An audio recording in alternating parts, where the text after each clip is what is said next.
Hello everyone, उम्मीद करता हूँ आप लोग अच्छे होंगे। आज का वीडियो क्लास 10th केमिस्ट्री से है। चैप्टर का नाम है acids, basis and salt. Acid, इसको हम डिफाइन कर सकते हैं those substances which are sour in taste and release hydrogen ion in aqueous solution। अर्थात वैसा सब्सटेंस जो सावर टेस्ट का होता है और हाइड्रोजन आयन वाटर सॉल्यूशन में रिलीज करता है। मतलब जब उसको वाटर में डिसॉल्व करते हैं तो हाइड्रोजन आयन अगर रिलीज करता है तो उसे हम एसिड बोलेंगे। जैसे इसका एग्जांपल ले सकते हैं carbonic acid H2CO3, hydrochloric acid HCl, nitric acid HNO3, sulphuric acid H2SO4, oxalic acid C2H2O4 etc। ये सारा एसिड का एग्जाम्पल है। अब एसिड को अगर हम क्लासीफाई कर रहे हैं, क्लासिफिकेशन ऑफ एसिड, तो एसिड को दो पार्ट में क्लासीफाई किया गया है। एक हाइड्रा एसिड जो हाइड्रोजन कंटेन करता है, कंटेन्स हाइड्रोजन। अगर हाइड्रोजन कंटेन करेगा तो हाइड्रा एसिड। जैसे इसका एग्जांपल हो जाएगा HCl, HCN, HBr, ये सारा हाइड्रा एसिड का एग्जांपल है। और दूसरा है ऑक्सी एसिड, इसमें है contains oxygen, contains oxygen in it. अर्थात जिस एसिड में ऑक्सीजन कंटेन करेगा जो एसिड, वो ऑक्सी एसिड कहलाएगा। एग्जाम्पल इसका ले सकते हैं H3PO4, H2SO4, HNO3, ये सारा ऑक्सी एसिड का एग्जाम्पल है। इसको इक्वेशन से समझते हैं। जैसे HCl, H plus plus Cl minus, H2SO4, 2H plus plus SO4 2 minus, H3PO4, 3H plus plus PO4 3 minus. ये HCl हाइड्रोक्लोरिक एसिड, ये हाइड्रा एसिड है क्योंकि हाइड्रोजन कंटेन करता है, यह हाइड्रा एसिड हुआ। ये ऑक्सी एसिड हुआ, ऑक्सी एसिड, ये भी है ऑक्सी एसिड। तो यहाँ हम इस इक्वेशन में देख रहे हैं कि चाहे वो हाइड्रा एसिड हो या ऑक्सी एसिड, बट कोई भी एसिड है तो वो हाइड्रोजन आयन रिलीज कर रहा है। सारा एसिड हाइड्रोजन आयन रिलीज कर रहा है। जो हम अभी डिफाइन किए थे कि एसिड जो है वो हाइड्रोजन आयन रिलीज करता है, वो यहाँ हम इक्वेशन में समझ गए। अब बात करते हैं ऑर्गेनिक एसिड और मिनरल एसिड की। ऑर्गेनिक एसिड और मिनरल एसिड की। ऑर्गेनिक एसिड जनरली वीक होता है, वीक एसिड ये होता है, मतलब कमज़ोर होता है। और ये मिनरल एसिड जो है वो स्ट्रॉन्ग एसिड होता है, ये जनरली स्ट्रॉन्ग होता है। इसका एग्जांपल ले सकते हैं सिट्रिक एसिड C6H8O7, या एक और एग्जांपल ले सकते हैं ऑक्जेलिक एसिड C2H2O4। और स्ट्रॉन्ग एसिड का एग्जांपल ले सकते हैं सल्फ्यूरिक एसिड H2SO4, या फॉस्फोरिक एसिड H3PO4। इस तरह से हम ऑर्गेनिक एसिड या वीक एसिड, एक ही बोल रहे हैं, इसको समझ सकते हैं। और मिनरल एसिड या स्ट्रॉन्ग एसिड बोलते हैं, इसको भी समझ गए। अब बात करते हैं डाइल्यूट एसिड और कंसनट्रेटेड एसिड की। डाइल्यूट एसिड और कंसनट्रेटेड एसिड। डाइल्यूट एसिड में क्या है कि वाटर का अमाउंट ज़्यादा होगा, much more water than acid. और कंसनट्रेटेड एसिड में क्या है कि एसिड का अमाउंट ज़्यादा होगा, much more acid than water. अब एसिड के फिजिकल प्रॉपर्टीज़ की बात करते हैं। Physical properties of acid. वैसे तो एसिड का फिजिकल प्रॉपर्टीज़ हम लोगों ने प्रीवियस क्लास 8 में भी पढ़ा है, बस एक बार इसको रिवाइज कर लेते हैं। जैसे acids are sour in test,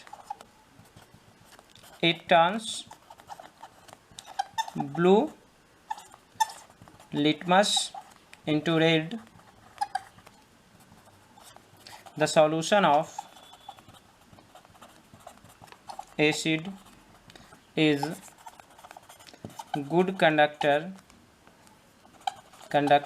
of electricity, it gives red color with methyl orange, it gives red color with methyl orange, it does not affect phenolphthalein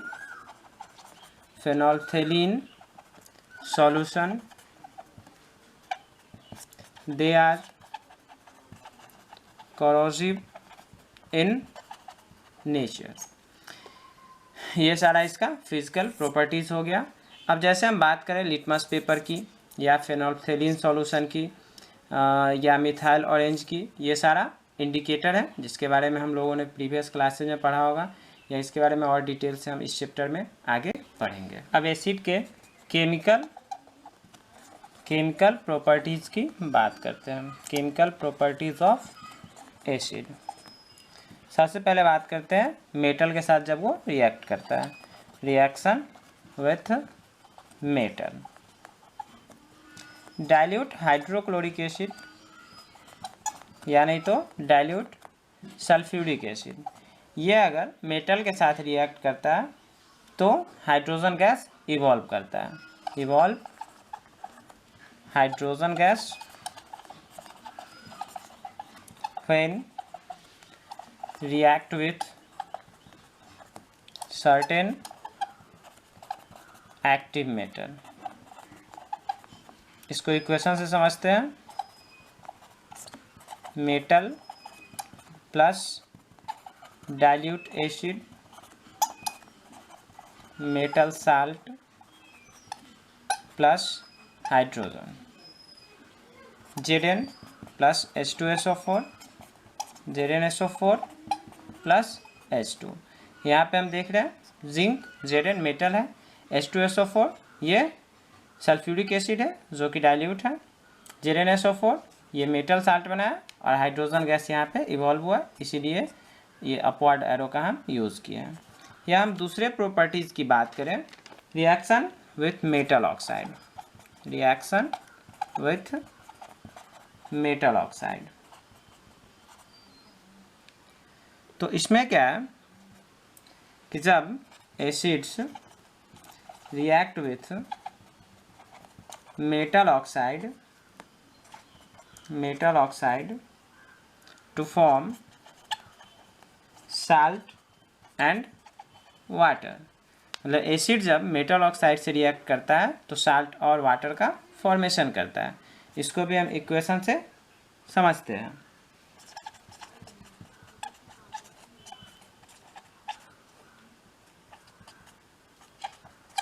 यहाँ हम देख रहे हैं CaO कैल्शियम ऑक्साइड जो मेटल ऑक्साइड है, और ये acid है hydrochloric acid, CaCl2 metal salt का फॉर्मेशन किया और H2O वाटर का formation.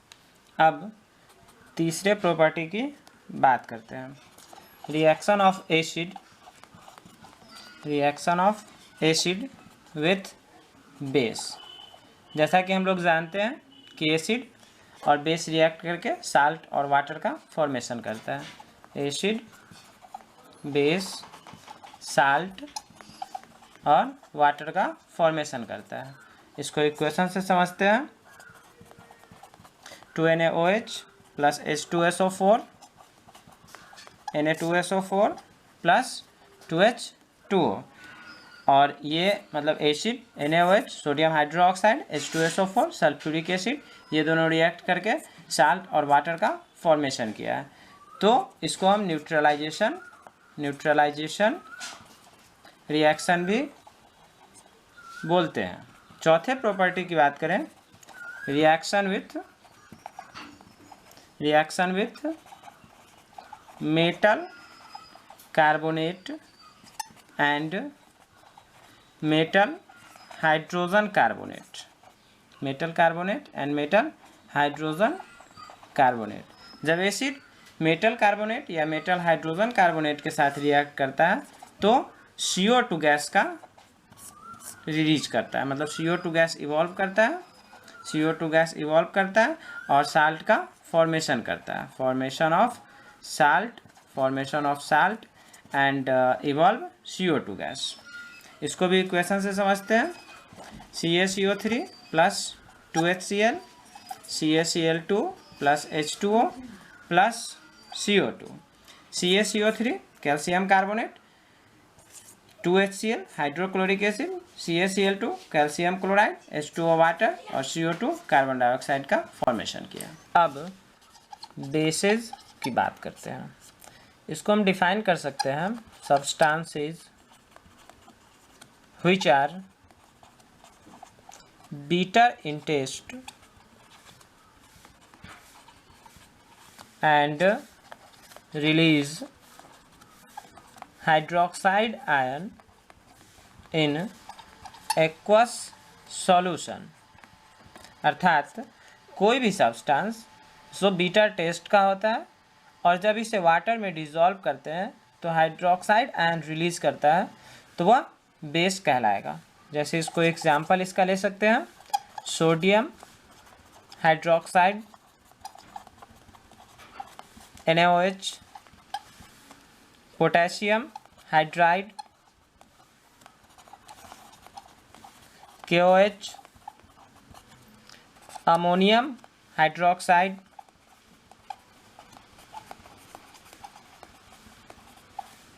NH4OH, copper hydride CuOH twice. तो ये सारा इस तरह से इस तरह से ये बेसिस का एग्जाम्पल हुआ। इसको इक्वेशन से समझते हैं। जैसे NaOH सोडियम हाइड्रोक्साइड की बात करें, जब इसको हम वाटर में डिज़ोल्व करेंगे तो Na प्लस और OH माइनस में ये टूट जाएगा। अगर हम KOH की बात करें पोटेशियम हाइड्राइड की, तो यह भी K2 प्लस और 2OH माइनस में टूट जाएगा। FeOH थ्राइस क्या बात करें Fe plus plus 3OH minus में ये टूट जाएगा।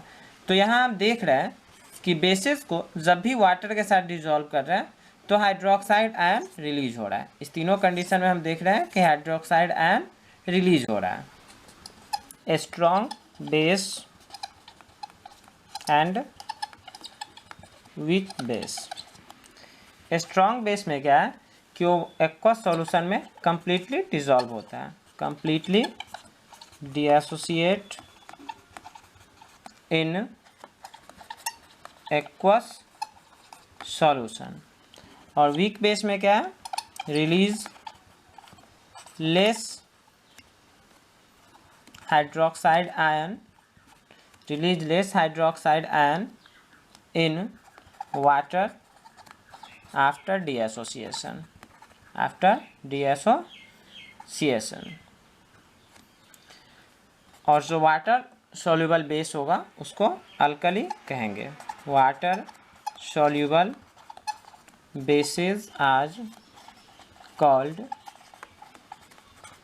अल्कलीज। इसका एग्जाम्पल ले सकते हैं NaOH, KOH etc। Physical properties of basis, physical properties of basis. वैसे तो हम लोगों ने प्रीवियस क्लासेज में पढ़ा है कि बेसिस बीटर टेस्ट का होता है और सोपी टच का होता है। Bases are bitter in taste and soapy touch. दूसरा इसका प्रॉपर्टी ले सकते हैं, bases dissolve in water to release hydroxide ion. तीसरा प्रॉपर्टी ले सकते हैं, bases turn red litmus into blue phenolphthalein solution into pink and do not change color of methyl orange। ये methyl orange, phenolphthalein solution, litmus paper, ये सारा indicator है। चौथे property की बात करें, it's aqueous solution is good conductor of electricity. इसका जो एक्वस सॉल्यूशन होगा वो इलेक्ट्रिसिटी को आसानी से कंडक्ट कर सकता है। अब बेसेस के केमिकल प्रॉपर्टीज़ की बात करते हैं। Chemical properties of bases. सबसे पहला प्रॉपर्टी है reaction with metal. Metals like zinc, tin and aluminium reacts with strong alkalis like NaOH, sodium hydroxide, KOH, potassium hydroxide to evolve hydrogen gas।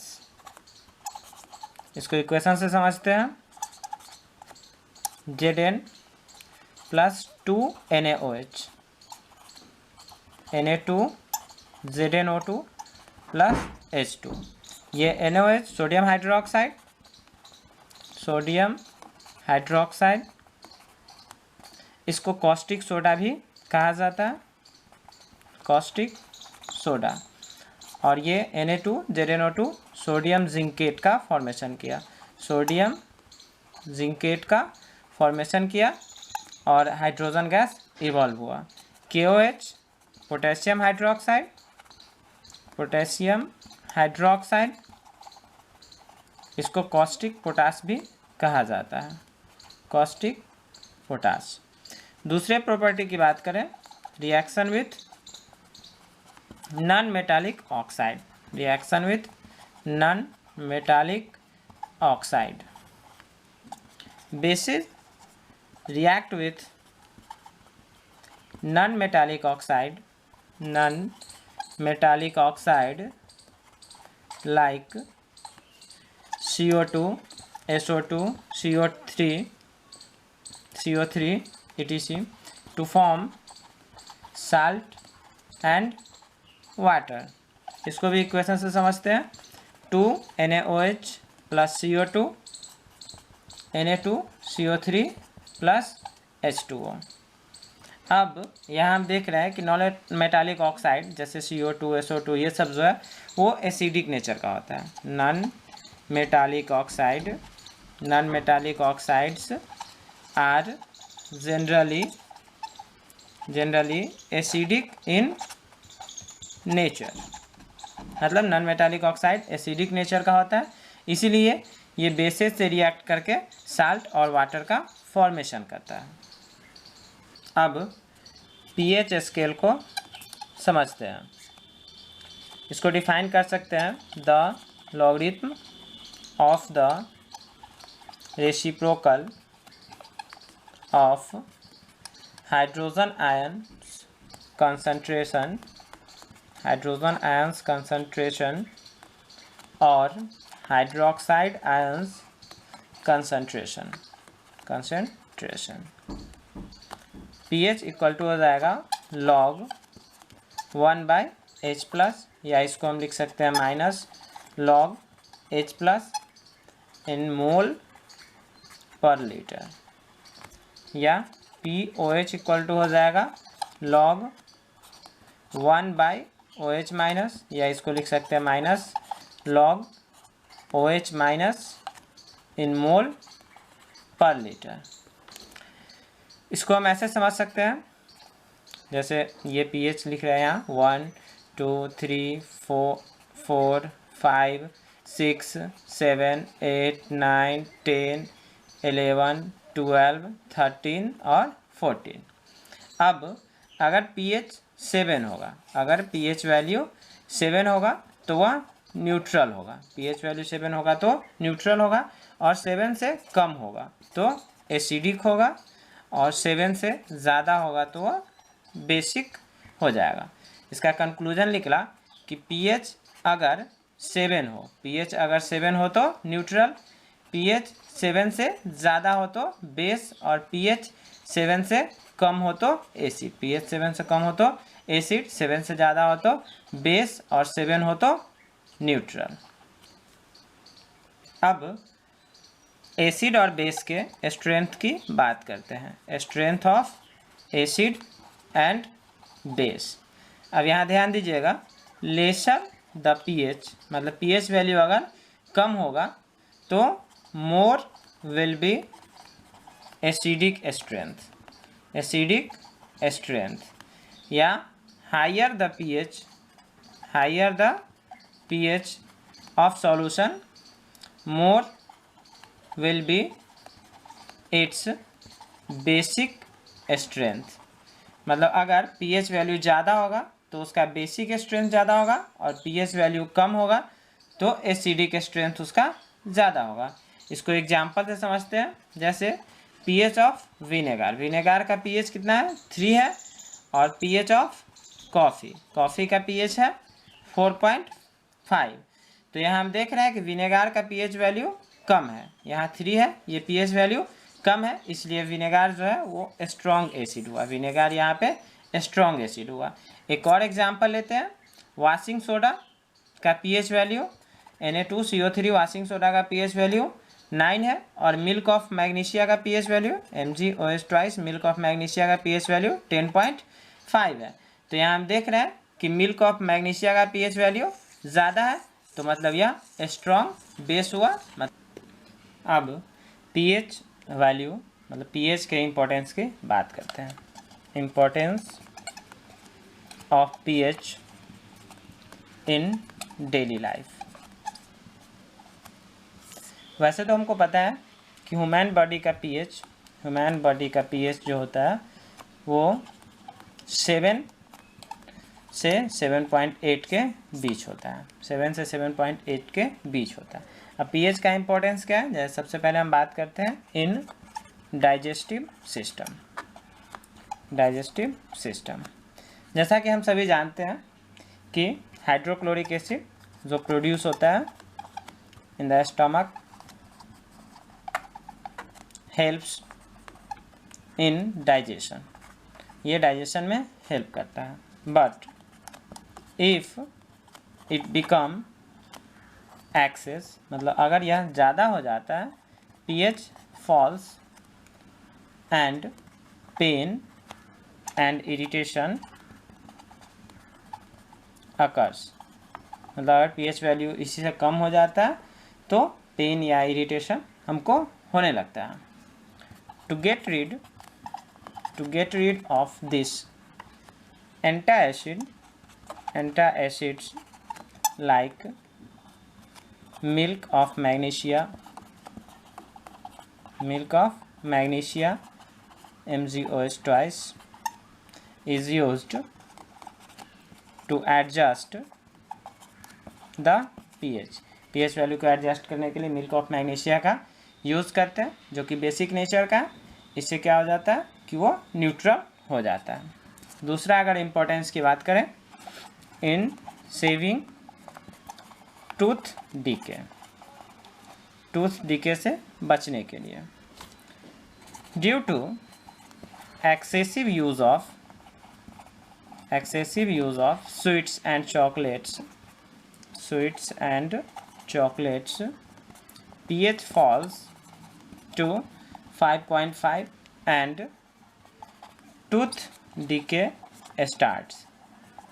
मतलब sweets और chocolates वगैरह का ज़्यादा use करने से pH वैल्यू जो है वो फॉल हो जाता है हमारे माउथ का, और टूथ डिके स्टार्ट हो जाता है। द सैलिवा प्रोड्यूस्ड इज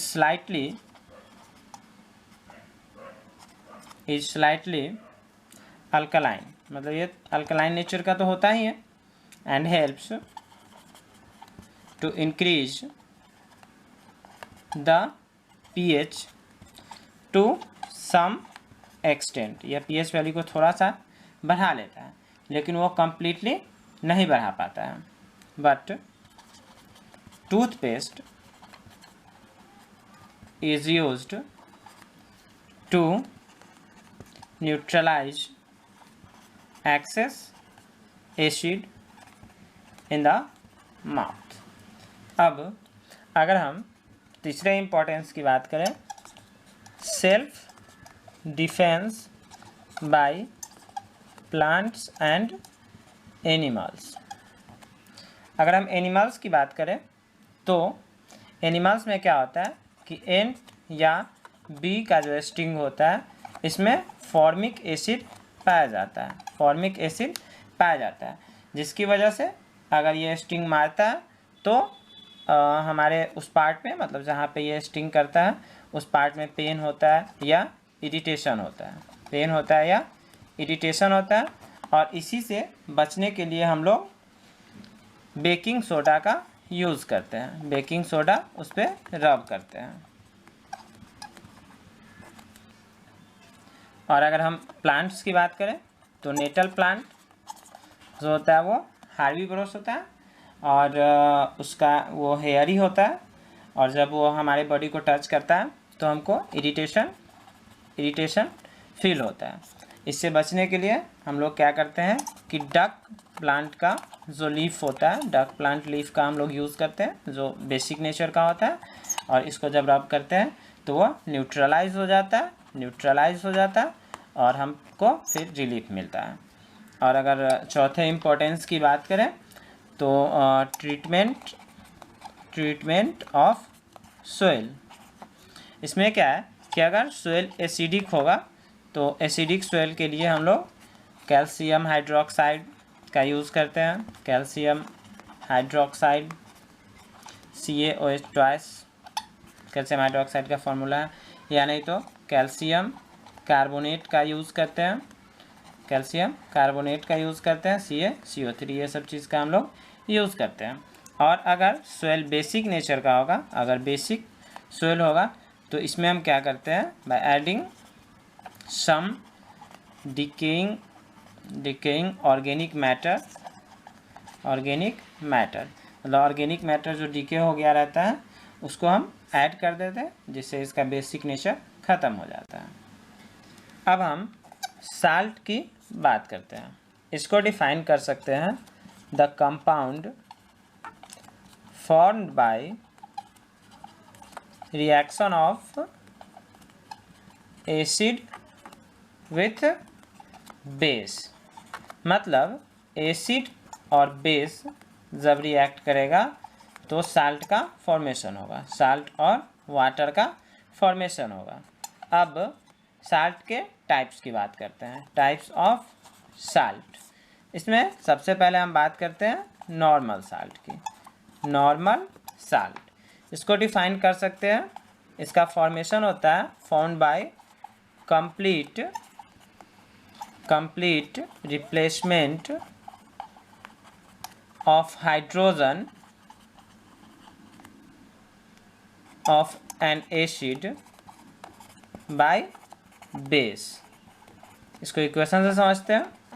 इसमें कंप्लीट रिप्लेसमेंट होता है हाइड्रोजन का, एसिड से कंप्लीट हाइड्रोजन रिप्लेस हो जाता है, और वो किसके द्वारा, बेस के द्वारा। इक्वेशन से इसको समझते हैं, KOH plus HCl, KCl plus H2O, KOH potassium hydroxide, HCl hydrochloric acid, KCl potassium chloride और H2O वाटर का फॉर्मेशन किया। इसका pH वैल्यू, नॉर्मल साल्ट का pH वैल्यू 7 होता है। नॉर्मल साल्ट बोले तब, या इसको न्यूट्रल साल्ट बोले तब।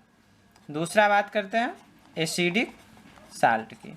एसिडिक साल्ट इसमें क्या है, formed by only one part of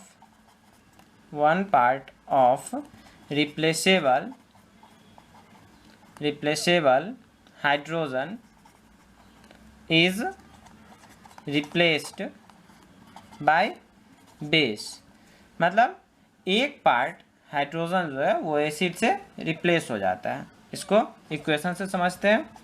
NaOH sodium hydroxide, H2SO4, sulphuric acid NaHSO4, sodium hydrogen sulphate, sodium hydrogen sulphate और H2O का फॉर्मेशन किया।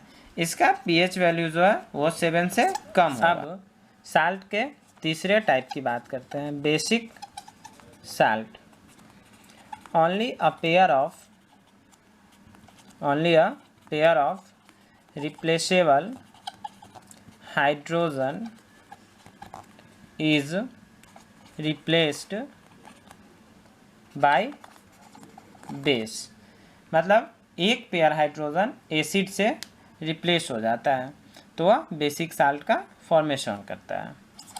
इसको इक्वेशन से समझते हैं। CaOH twice plus HCl, CaOHCl plus H2O, CaOHCl basic calcium chloride, ये salt है।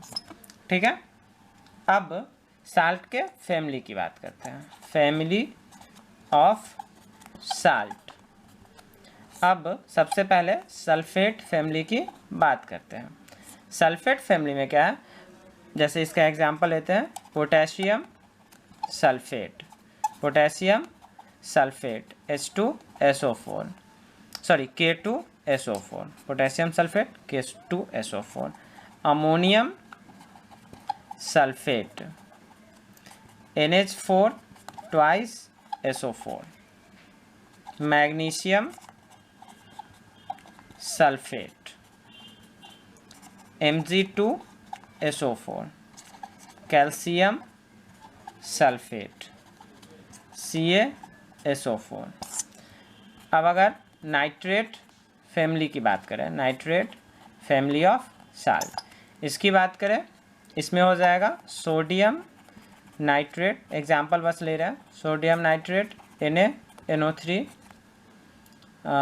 Zinc nitrate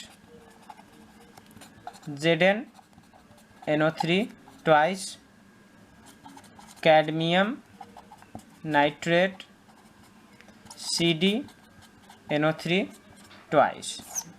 और अगर पोटेशियम फैमिली की बात करें, पोटेशियम फैमिली, तो इसका एग्जांपल लेते हैं, potassium chloride, potassium chloride KCl, और एग्जांपल ले सकते हैं पोटेशियम परमैंगनेट KMnO4, और एग्जांपल ले सकते हैं potassium carbonate K2CO3।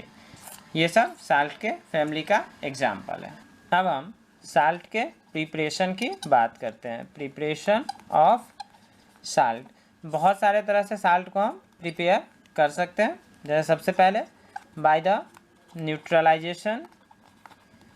Neutralisation of an acid by a base. इसको इक्वेशन से समझते हैं, NaOH sodium hydroxide, HCl hydrochloric acid, NaCl plus H2O। या दूसरे तरह से प्रिपेयर कर सकते हैं, by the action of an acid on metal. इसको भी इक्वेशन से समझते हैं, Zn plus H2SO4, ZnSO4 plus H2। या तीसरे तरह से प्रिपेयर कर सकते हैं हम, bye the action of acid on certain metal carbonate and metal hydrogen carbonate. इसको भी इक्वेशन से समझते हैं, Na2CO3 plus 2HCl 2NaCl plus H2O plus CO2। या चौथे तरह से प्रिपेयर कर सकते हैं, by the combination of oxides of certain metal and non metals, metal and non metals. इसको भी इक्वेशन से समझते हैं। Na2O plus SO3, Na2SO4। और पांचवें तरह से प्रिपेयर कर सकते हैं by mixing two single salts in equimolar proportion.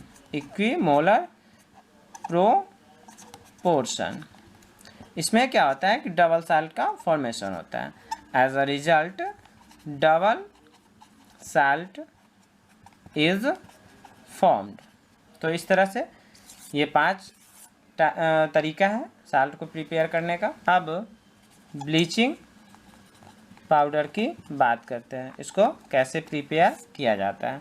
इसका केमिकल फार्मूला है CaOCl2, या नहीं तो CaOCl इंटू Cl बोल सकते हैं। और इसका केमिकल नेम है कैल्शियम ऑक्सीक्लोराइड। इसको प्रिपेयर करने के लिए when select lime reacts with chlorine, it forms bleaching powder। Equation से इसको समझते हैं।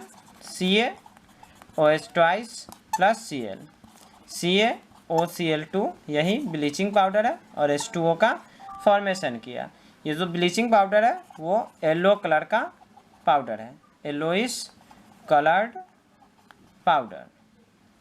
अब इसमें क्या है कि ब्लीचिंग पाउडर का स्ट्रेंथ कम हो जाता है, कभी उसका स्ट्रेंथ कम हो जाता है जब उसका हम यूज़ करते हैं।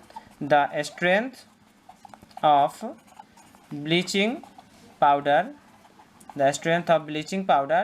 That is it's chlorine contain slowly decreases, मतलब धीरे धीरे वो डिक्रीज होता है। कब होता है? When kept expose to atmosphere, मतलब जब एटमॉस्फेयर में एक्सपोज छोड़ देते हैं तो वह धीरे धीरे कम होने लगता है फॉर सम टाइम। और उसके बाद क्या होता है? CO2 gas present in air reacts with bleaching powder to release chlorine gas। इसको भी इक्वेशन से समझते हैं। CaOCl2 plus CO2। ये ब्लीचिंग पाउडर जब कार्बन डाइऑक्साइड एटमॉस्फेयर के कार्बन डाइऑक्साइड से जब वो रिएक्ट करता है CaCO3 और Cl2 का फॉर्मेशन करता है। CaCO3 कैल्शियम कार्बोनेट और क्लोरीन गैस का फॉर्मेशन करता है। अब बेकिंग सोडा के प्रिपरेशन की बात करते हैं। बेकिंग सोडा का केमिकल फार्मूला है NaHCO3 और इसका केमिकल नेम है सोडियम बाइकार्बोनेट, या नहीं तो सोडियम हाइड्रोजन कार्बोनेट। इसको प्रिपेयर करने के लिए by passing CO2 gas through a saturated solution of Na2CO3 which is less soluble substance and NaHCO3 precipitate out, मतलब इसका सोडियम बाइकार्बोनेट का प्रेसिपिटेट फॉर्म होता है। इसको इक्वेशन से समझते हैं। Na2CO3 plus H2O plus CO3 to NaHCO3, यही बेकिंग सोडा है या इसको सोडियम बाइकार्बोनेट बोलते हैं। इसमें एक चीज़ हमको ध्यान रखना है कि बेकिंग सोडा का यूज़ बेकरी वगैरह में किया जाता है, तो क्यों और कैसे। On heating it decompose to give bubbles of CO2 which causes holes in cakes, मतलब जब इसको हीट करते हैं तो वह डिकम्पोज हो जाता है और CO2 का बबल फॉर्म होता है, जिसके कारण से केक्स वगैरह पे या पेस्ट्रीज वगैरह में होल हो जाता है और उसकी वजह से making them light and puffy.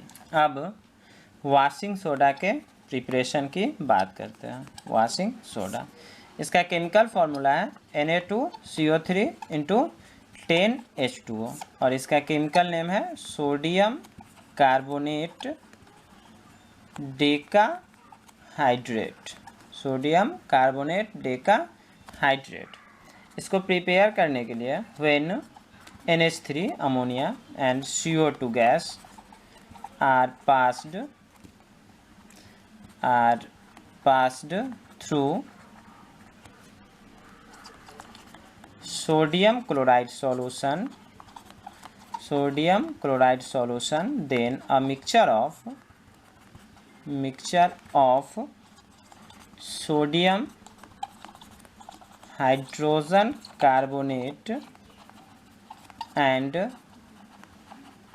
ammonium chloride is formed. मतलब जब सोडियम क्लोराइड सॉल्यूशन में NH3 या CO2 गैस पास करते हैं तो सोडियम हाइड्रोजन कार्बोनेट और अमोनियम क्लोराइड का फॉर्मेशन होता है। इसको इक्वेशन से समझते हैं। NaCl plus NH3 plus CO2 plus H2O। NaHCO3 ये प्रेसिपिटेट फॉर्म करता है प्लस NH4Cl। उसके बाद है अपॉन हीटिंग NaHCO3, जब इसको हम हीट करते हैं तो यह डिकम्पोज हो जाता है, decompose to give sodium carbonate, decompose होकर के सोडियम कार्बोनेट का फॉर्मेशन करता है। इसको भी इक्वेशन से समझते हैं। 2NaCO3 जब इसको हीट करते हैं अप्रॉक्स 523 केल्विन के अप्रॉक्स में Na2CO3 H2O और CO2 का फॉर्मेशन करता है। यही Na2CO3 सोडियम कार्बोनेट है। अब फिर anhydrous Na2HCO3 is dissolved in water to get washing soda. जब इसको वाटर में डिजॉल्व करते हैं तो वॉशिंग सोडा का क्रिस्टल फॉर्म होता है with a molecule of water, with a 10 molecule of water. इसको भी इक्वेशन से समझते हैं। Na2CO3 plus 10H2O, Na2CO3 into 10H2O, यही वॉशिंग सोडा है। अब प्लास्टर ऑफ पेरिस के फॉर्मेशन की बात करते हैं। इसका केमिकल फार्मूला है CaSO4 इंटू हाफ H2O और इसका केमिकल नेम है कैल्शियम सल्फेट हेमीहाइड्रेट। इसको फॉर्म करने के लिए by heating gypsum carefully to a temperature of 373 kelvin. इतना टेम्परेचर पे 373 केल्विन टेम्परेचर पे अप्रॉक्स जब जिप्सम को हीट करते हैं तो प्लास्टर ऑफ पेरिस का फॉर्मेशन होता है। CaSO4 into 2H2O 373 kelvin, CaSO4 into half H2O plus 3/2 H2O, यही प्लास्टर ऑफ पेरिस है। अब हायर टेम्परेचर पे क्या होता है? At higher temperature plaster of Paris gets completely dehydrated, मतलब completely डिहाइड्रेट हो जाता है टू फॉर्म एनहाइड्रस कैल्शियम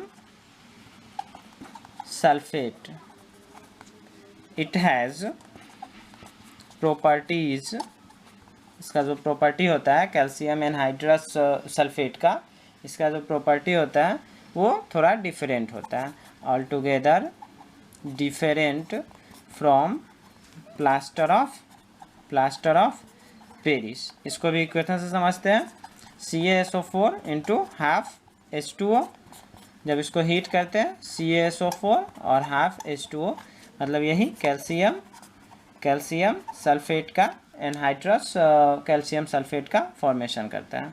और यह प्लास्टर ऑफ पेरिस का जो यूज़ है, प्लास्टर ऑफ पेरिस का यूज़ सर्जिकल बैंडेज में इसका यूज़ किया जाता है, या नहीं तो डेकोरेटिव मटेरियल जैसे टॉयज़ वगैरह, डेकोरेटिव मटेरियल लाइक टॉयज़ वगैरह बनाने में। आज के वीडियो में बस इतना ही, मिलते हैं नए वीडियो में नए चैप्टर के साथ।